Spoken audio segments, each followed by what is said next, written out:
করবে। তোমার অনেক ভিডিও দেখেছি, আমার প্রচুর বিশ্বাস আছে তোমার উপরে। আচ্ছা, পাচ্ছি না কোন জায়গা থেকে পড়ছে একটু। হ্যাঁ, আমি আমি পড়ে নিচ্ছি, হিজাবটা তুমি পড়াতে পারবে না, একটুখানি সরো। Hi everyone, welcome to my new blog. আরও একটা কাজের দিনের ব্লগ নিয়ে তোমাদের সাথে চলে এসেছি। দিনটা ছিল 3 এপ্রিল, আর শুরু থেকে শেষ A to Z পুরোটাই শেয়ার করেছি আমি তোমাদের সাথে। শীতের ব্রাইড সাজাতে সাজাতে কখন গরম পড়ে গেল, আর এরকম প্রখর রোদে আমরা চলে যাচ্ছি ব্রাইডের লোকেশানে।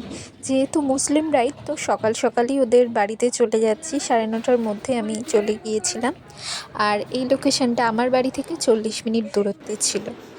আর এই লোকেশানটা একটু শান্ত মনে হলো আমার অন্য লোকেশানের তুলনায়, একটু ভিতরের দিকে শহরের কোলাহল থেকে। তো দেখো, এখানে আমরা শাড়ি ড্র্যাপিং করতে বসে গেছি। তো দুজনে মিলে পুরোটা করে নিচ্ছি। আর এখানে আমি কিন্তু অনেক কিছুই শেয়ার করব তোমাদের সাথে। আর এটা যেহেতু আমার ফার্স্ট মুসলিম ব্রাইড করছি, তো সেই কারণে আমার এক্সাইটমেন্টটাও অনেক বেশি ছিল। তার আগে ওর থেকে ওর রিকোয়ারমেন্টগুলো শুনে নাও তোমরা। হাই, আজকে আমার ব্রাইড নার্গিস। বলো কেমন কি লুক চাই? তুমি যেরকম করবে, তোমার অনেক ভিডিও দেখেছি, আমার প্রচুর বিশ্বাস আছে তোমার উপরে। আচ্ছা, ঠিক আছে।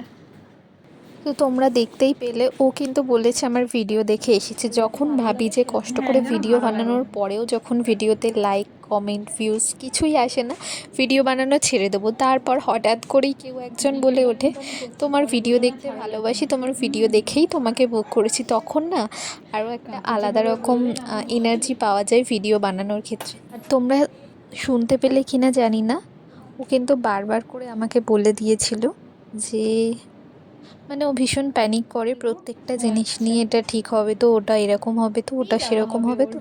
তো বারবার করে আমাকে বলছিল যে আমাকে সুন্দর হ্যাঁ, লাগবে তো, হ্যাঁ। আমাকে আমার বরের পাশে মানাবে তো। তো নানা রকম কোয়েশ্চেন। তার মধ্যে ওর কোনো প্রবলেম হয়ে গিয়েছিল, তো সেখানে ওর স্কিনের পিল উঠে যাচ্ছিল। তো সে একটা প্রবলেম হয়েছিল, সেটাকে হাইড করতে হয়েছে। আর ওর কিছু একটু বেশি পরিমাণে ডার্ক সার্কেল ছিল, সেটাও যাতে হাইড হয় সেটার জন্য আমাকে অনেক করে বলে দিয়েছে যে দেখো মৌমিতা, যেন আমার ডার্ক সার্কেলগুলো একদমই হাইড হয়ে যায়। আর ওর বাড়িতে যাওয়ার সময় একটা অদ্ভুত ঘটনা ঘটেছে, যেটা তোমাদের সাথে না শেয়ার করে পারলাম না। আমি যখন ওর বাড়িতে ঢুকছিলাম, তখন হঠাৎ ওর নাম নার্গিস বলে দিলাম। তো নার্গিসের বাবা হঠাৎ করে বলে উঠলো যে তুমি এখানে আসার জন্য পারমিশন নিয়েছো? আমি তো মানে পুরোই অবাক হয়ে গেছি, হঠাৎ এরকম একটা কোয়েশ্চেন বা এরকম একটা কথা কেন আমাকে বলা হচ্ছে। তো একটু ভয়ে মানে থতমত খেয়ে গিয়েছিলাম। তারপর ও আমাকে বলল যে আরে কিছু মনে করো না, বাবা একটু মজা করছে। তারপর কাকু বললেন যে যাও যাও উপরে যাও, ওকে সাজাও। তো তখন একটু আমার ভরসা এলো, খুবই ভয় লাগছিল। একটা ফার্স্ট টাইম একটা অন্য রকম এক্সপিরিয়েন্স হলো। তো দেখো, এখানে আমি ফাউন্ডেশন দিয়ে ব্লেন্ড করতে শুরু করে দিয়েছি। তো এখানে দেখো হাসতে হাসতে কত কথা বলছি ওর সাথে। আর এই যে আমাকে ভালো লাগবে তো, আমাকে আমার বরের পাশে মানাবে তো, এই কথাটা মোটামুটি 100 থেকে 150 বার ও কিন্তু আমাকে বলে নিয়েছিল।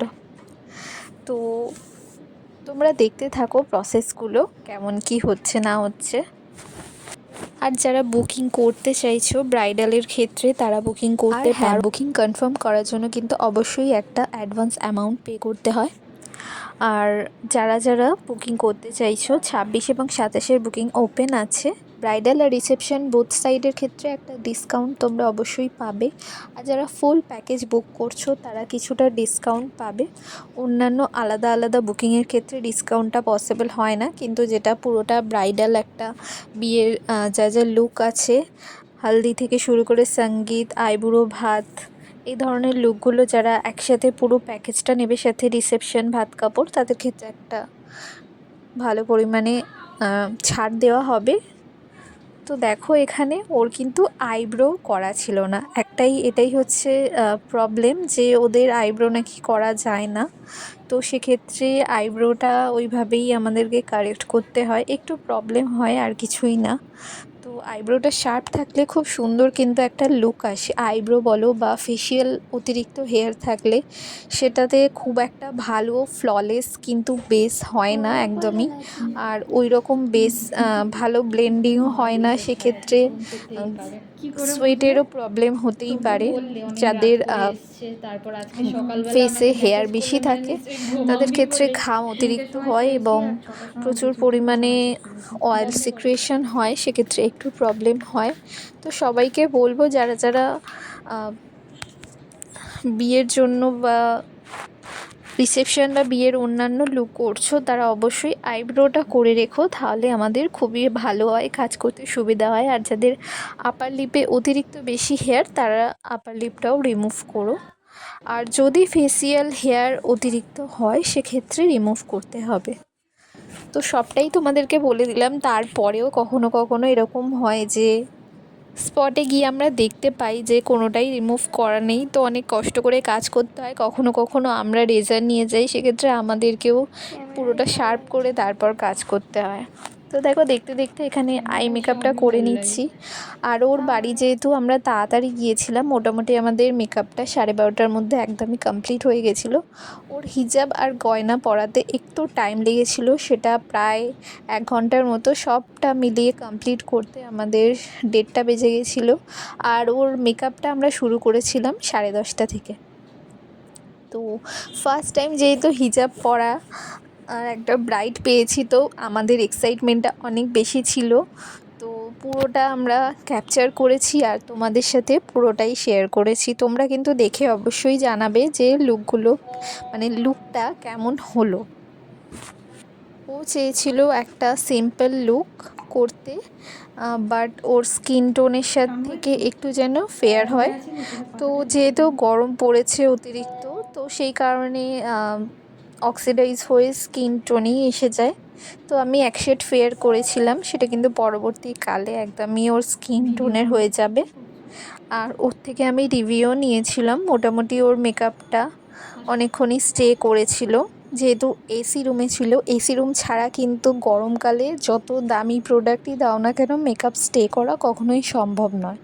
তো সবাই চেষ্টা করো যারা গরমকালে বিয়ে করছো, তো অবশ্যই একটা এসি রুম বা কুলার যাতে সামনে থাকে সেরকমই রুমে বসার চেষ্টা করো। আর সবাইকে রিকোয়েস্ট করব যে পারলে গরমে যাদের অতিরিক্ত ঘামের প্রবলেম আছে, সোয়েটের প্রবলেম আছে, তারা কিন্তু গরমকালটাই বিয়েটাকে অ্যাভয়েড করো। অন্য সময় বিয়ে করো, তাতে তোমাদেরই সুবিধা হবে, মেকআপ নিয়ে কোনো রকম কোনো প্রবলেম হবে না। তো দেখো এখানে মেকআপ কমপ্লিট হয়ে যাচ্ছে। একটা long lasting waterproof setting spray fixer আমরা দিয়ে নিচ্ছি, দেন হাইলাইটার অ্যাপ্লাই করে নিচ্ছি। আর একটাই রিকোয়েস্ট তোমাদেরকে, যারা যারা বুক করতে চাইছো তাদেরকে একটাই কথা বলার আছে, যারা বুকিং করছো তারা প্লিজ সত্যিটা বলে বুক করো, মিথ্যে বলে কখনোই বুক করো না। কারণ নতুন একটা জীবনে শুরু করতে যাচ্ছ, সেটা মিথ্যে দিয়ে করো, সেটা ভালো লাগে না বা ভালো দেখায় না। তো এমন অনেকেই আছো যারা ফাইন্যান্সিয়াল কন্ডিশনের কথা বলে সেইভাবে বুক করো, বাট পরবর্তীকালে দেখা যায় যে সমস্তটাই ঠিকঠাক আছে, শুধুমাত্র মেকআপের ক্ষেত্রেই সেটা অনেকটাই কম করার জন্য তোমরা রিকোয়েস্ট করো, বাট সেটা করো না। অনেক সময় এই প্রবলেমটা হয় যে তাকে হয়তো সেই কম অ্যামাউন্টটা দিয়ে আমি কাজটা করে দিয়েছি তার রিকোয়েস্টে, বাট তার সাজেশানে আরও 5জন এলো, তাদেরকেও সেম ওই কম অ্যামাউন্টেই করার জন্য রিকোয়েস্ট আসে।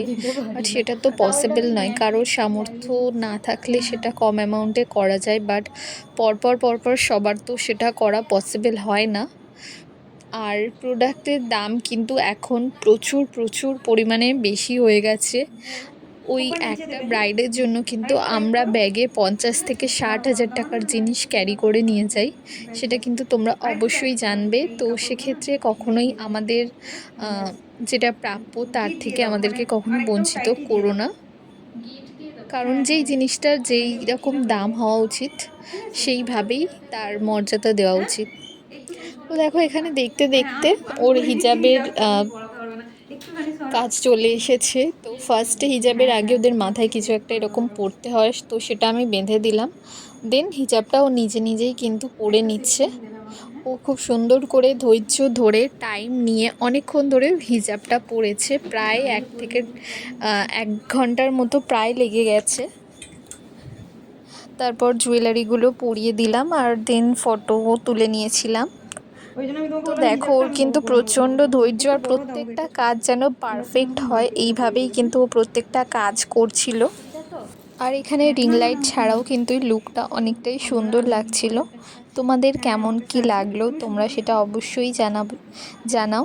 আর ভিডিওটা ভালো লাগলে একটা লাইক, কমেন্ট আর শেয়ার করে দিও। যাদের সাথে মনে হয় যে আমার কাজটা ভালো লাগছে তাদের কাছে শেয়ার করে দিও অবশ্যই।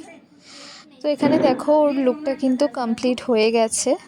হিজাবটা পরে নিলে এবং হাতে কিছু গয়না পরে নিলেই মোটামুটি লুকটা কমপ্লিট হয়েই যাবে। আর এই ভিডিওটা তো আমাকে করতেই হবে ওড়না পরানোর, কারণ এটা হচ্ছে আমার সিগনেচার স্টাইল যাকে বলা যেতে পারে। আর এই হচ্ছে ফাইনাল লুক। আমার কিন্তু ওকে একদম মিষ্টি পুতুলের মতো লাগছিল। তোমাদের কেমন লাগলো অবশ্যই তোমরা জানিও। ভালো লাগলে লাইক, কমেন্ট, শেয়ার আর সাবস্ক্রাইব করতে একদমই ভুলো না। সবাই খুব ভালো থেকো। আর নার্গিসের থেকে শুনে নেব নার্গিসের কেমন লেগেছে। এই হচ্ছে নার্গিসের ফাইনাল লুক, বলো কেমন লেগেছে? খুব সুন্দর হয়েছে, সত্যি বলছি, আমার খুব ভালো লেগেছে। Thank you so much. যেমন চেয়েছিলে হয়েছে? হ্যাঁ একদম। Thank you. আর তোমাকে নিউ লাইফের জন্য অনেক অনেক কংগ্রাচুলেশনস।